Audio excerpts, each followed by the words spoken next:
I'm Saroya Tinker. I'm currently a professional hockey player for the Toronto Six in the Premier Hockey Federation.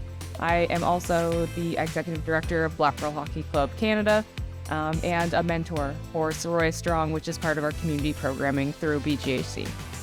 Growing up, I found out very quickly that hockey wasn't necessarily the most welcoming space. I think the first example of overt racism was when I was around the age of 12. My own teammate called me the N-word in the dressing room, and at that point I just kind of didn't know how to react. And I remember just talking to my dad, and my dad explaining that I was going to have more experiences like that, but I just needed to go out there, prove them wrong, and make sure that I let their comments go in one ear and out the other. So, I mean, over the course of my career, I kind of always felt like I had to take a piece of my blackness out to fit in the arena and those settings. But I mean, I think the experiences that I've had lead me to do what I'm doing today. So that's my purpose in making sure that these girls have a community, they have the friends that they need, they know that other Black women love hockey as much as they did. And do. So in that sense, I'm trying to make sure that their experience was better than mine, and make sure that they have a piece of representation to look at and manifest and be eventually when they're playing professional hockey one day. The Black Girl Hockey Club actually began with Renee Hess. She's a Black woman based out of California, and she just enjoyed watching hockey, specifically the Pittsburgh Penguins. So that's her team, big Malkin fan, but she just noticed that when she went to games and had the love for hockey, she was, discriminated against in the arena and always felt really awkward and excluded. So she figured, why not make a club for Black women in hockey? So Renee's actually never played hockey, and a lot of the girls that started out in Black Girl Hockey Club were just fans. So I think it's really cool how we're implementing every aspect of our programming. We want all girls of all ages to play. So, I mean, our financial aid program up here in Canada, you can apply at all ages. You can be a Black grandma who wants to learn how to play hockey, or you can be 2 years old and need your first pair of skates.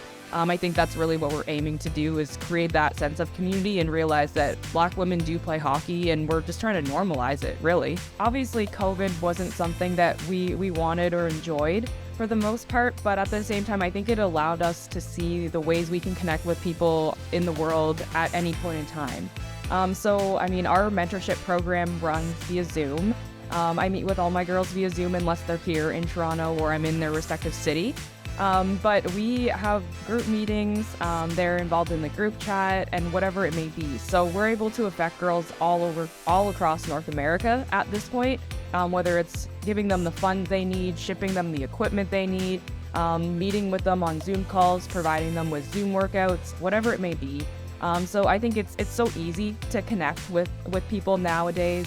And we're blessed to have that, and the girls have that level of accessibility within our program. But it's so exciting to see that we're all across Canada. And when I'm in Alberta, I always want to make sure to meet the girls. So I know I've met a few girls in Alberta. I still have a few more to meet, but it's really exciting when we get to meet each other in person, and it makes it that much more special. But again, connecting online is amazing, and that's our main source of communication. I started volunteering on the scholarship committee, and that's how I specifically got involved. And I just saw so many applications. Obviously, we give out set numbers of scholarships, but we had enough in the funds to give every girl that applied a scholarship. And I mean, moving forward, I really wanted to emphasize our scholarship program, so I figured, why not raise some money?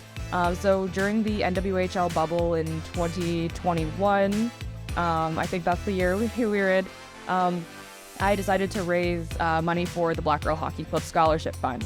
And I set off my goal with originally having set it as $5,000, and we ended up raising around $32,000. And we realized that there is so much interest from our Canadian companies, and obviously hockey is huge in Canada. We have a huge network of girls here in the GTA. Specifically. So with that, we decided to broaden our network and move across the border to Canada, and implement our programming up here.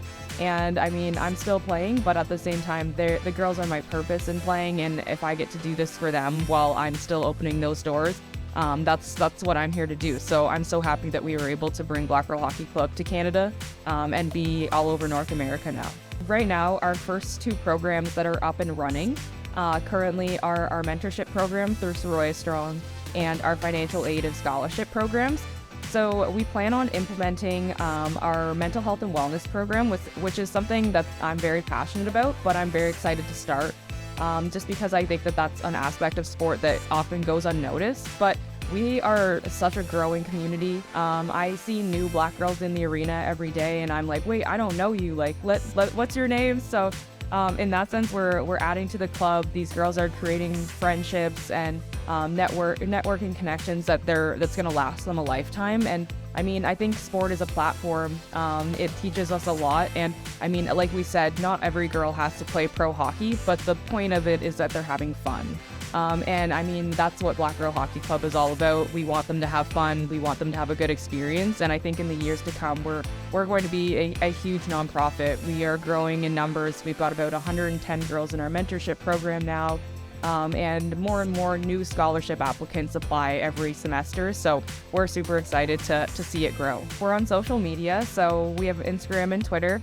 But also, I mean, we send out newsletters, so you can check out our website at blackgirlhockeyclubca.org and get involved. I mean, our newsletters will tell you when our events are.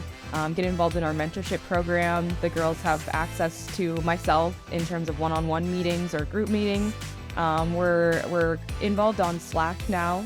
That's our main channel for our mentorship program, but really just get involved, email, DM us if you're looking for more information. But we're up and coming, and I'm excited to get to know the girls that are going to join our community this year and find out about us.